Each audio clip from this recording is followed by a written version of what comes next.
தேவனுக்கு மகிமை உண்டாவதாக.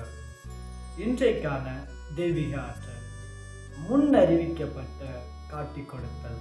என் பிராண சிநேகிதனும் நான் நம்பினவனும் என் அப்பம் புசித்தவனுமாகிய மனுஷனும் என் மேல் தன் குதிங்காலை தூக்கினார். சங்கீதம் 41:9. இன்றைய தினம் இதை குறித்து நாம் தியானிப்போம். இன்னைக்கு நமக்கு இங்கே ஒரு விஷயத்தை ஷேர் பண்ணியிருக்கிறாங்க. இந்த பைபிள் வசனத்திலேயே நமக்கு ஒரு ஆன்சர் கிடைச்சிருக்கு. என்ன அப்படின்னா, முன் குறிக்கப்பட்ட காட்டி கொடுத்தல் அப்படின்ற தலைப்பின் கீழே கொடுத்துருக்குறாங்க. இன்னைக்கு நம்ம சமுதாயத்தில் இருக்கிற காரியங்களை குறித்து நம்ம என்ன பண்ணலாம், இந்த சம்பவத்தோடு ஒப்பிட்டு நம்ம புரிந்து கொள்ளலாம். சரி, இப்போ நம்ம ஒரு துறையில் வேலை பார்க்குறோம், நல்ல வேலை செய்கிறோம், அந்த கம்பெனிக்காக உண்மை உத்தமத்தோடு நம்ம வேலை செய்கிறோம். ஆனால் அங்கே வந்துட்டு ஒரு சில பேர் பொறாமைப்பட்டு, என்ன இவன் இவ்வளோ நல்ல உண்மையாக இருக்கிறான், இவன் வளர்ச்சி அடைஞ்சிடக்கூடாது அப்படின்னு நினச்சி நம்மளை என்ன பண்ணுறாங்க, ஒரு தொல்லைகளையும் பிரச்சனைகளையும் கொடுக்குறாங்கன்னு வச்சுக்கோங்களேன். அந்த சமயத்தில் நம்ம கூடவே என்ன பண்ணுவாங்க, நமக்கு பிடிச்ச நெருங்கிய நண்பர்கள் நல்ல க்ளோஸாக இருப்பாங்க. கடைசியில் பார்த்தீங்கன்னா இவங்க தான் நமக்கு எதிரின்றதே தெரியாமல் இருக்கும். ஏன் அப்படின்னா, நம்ம வெகுளியாக நம்ம ஃப்ரெண்ட்ஸ்கிட்ட எல்லா விஷயத்தையும் ஷேர் பண்ணுவோம், யதார்த்தமாக இருக்கும். அவங்க என்ன பண்ணுவாங்க அப்படின்னா, நேரம் வரும்போது அப்படியே ஆப்போசிட்டில் போயிடுவாங்க. அப்புறம் நமக்கு விரோதமாகவே அவங்க செயல்படுவாங்க. இன்னும் சொல்லப்போனால் நம்மளுடைய வளர்ச்சியை சில சமயம் தடை செய்கிறவர்களாகவும் அவங்க இருப்பாங்க. நீங்கள் இது நிறைய அனுபவங்கள் நீங்கள் பார்த்துருக்கலாம். இத்தனைக்கு நீங்கள் ரொம்ப க்ளோஸாக இருந்திருப்பீங்க, சொந்தக்காரங்களாக இருக்கட்டும், இல்லை நண்பர்களாக இருக்கட்டும், இல்லை யாரையாவது நீங்கள் ஒருத்தவங்களை புதிதாக பழகி அவங்க நெருங்கிய தொடர்பில் இருக்கும்போது, நம்ம ஒரு 2 பேர் சேர்ந்து ஒரு கம்பெனியில் வேலை பார்க்கும்போது கூட இந்த மாதிரி சம்பவங்கள் நடக்கும். இதே போல் தான் நம்ம வேதாகமத்தை கவனித்தோம் அப்படின்னு சொன்னால், இயேசு கிறிஸ்து இந்த பூமியில் மனிதனாய் அவதரித்து அவர் கூட ஏறத்தாழ 12 சீடர்கள் இருந்தார்கள் என்று சொல்லி நாம் பார்க்கின்றோம். அந்த 12 சீடர்களும் பலவிதமான எண்ணம் உடையவர்கள். அதில் குறிப்பாக யூதாஸ் காரியத்து தேவனுக்கு சிநேகிதனாய் இருந்தான் என்பதை நாம் பார்க்கிறோம். அவன் முத்தத்தினாலாயா காட்டிக் கொடுக்கிறாய் என்று கூட இயேசு கிறிஸ்து அவனை கேட்டார். ஆனால் இது எல்லாமே முன் குறிக்கப்பட்டு, அதாவது முன்னாடி ஏற்கனவே தீர்க்க தரிசனமாக சொல்லப்பட்ட வார்த்தைகள். அதை தான் நம்ம சங்கீதத்தில் வாசிக்கிறோம். பிராண சிநேகிதன் நினைச்சேன், என் கூட அப்பம் பூசிச்சான், கடைசியில் எனக்கே குதிங்கால தூக்கிட்டான் அப்படின்னு அந்த வார்த்தைகளை நாங்கள் சொல்கிறத பார்க்குறோம். இதே மாதிரி தான் யூதாஸ் காரியத்தை குறித்து சொல்லப்படுகிற ஒரு சம்பவத்தை பார்க்கின்றோம்.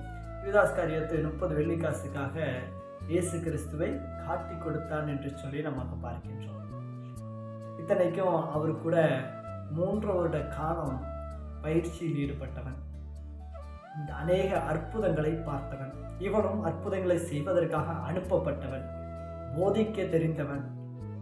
எவ்வளோ விஷயம் நம்ம சொல்ல முடியும்.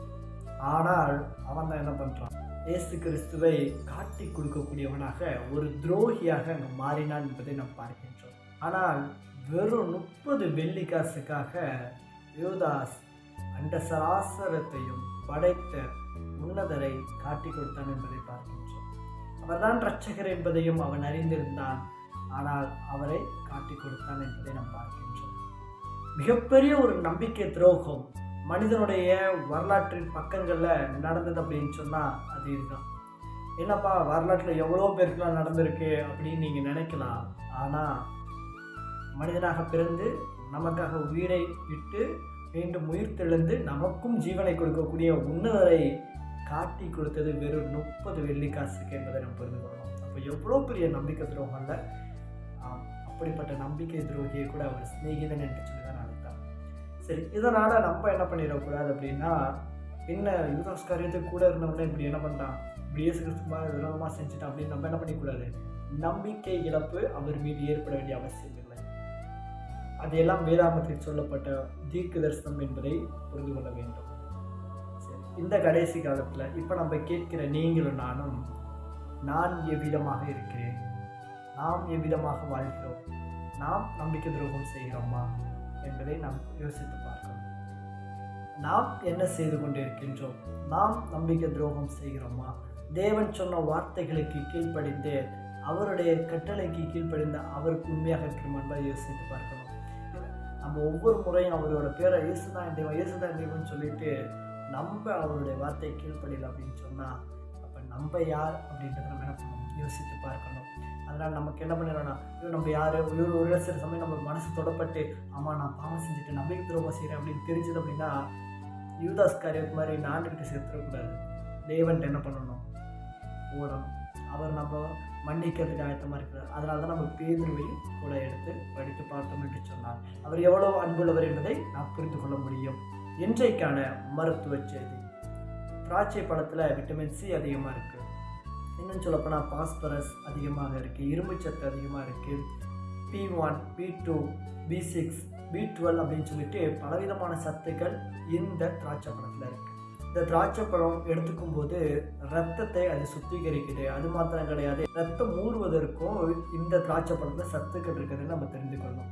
ரெண்டாவது, இருதயம் பலவீனமாக இருக்கிறவங்களுக்கு இந்த திராட்சை பழம் குடிக்கிறதுனால இருதயம் நல்லா வலுப்பெறுவதற்கு அது உதவி செய்கிறது என்பதை நாம் புரிந்து கொள்ள வேண்டும்.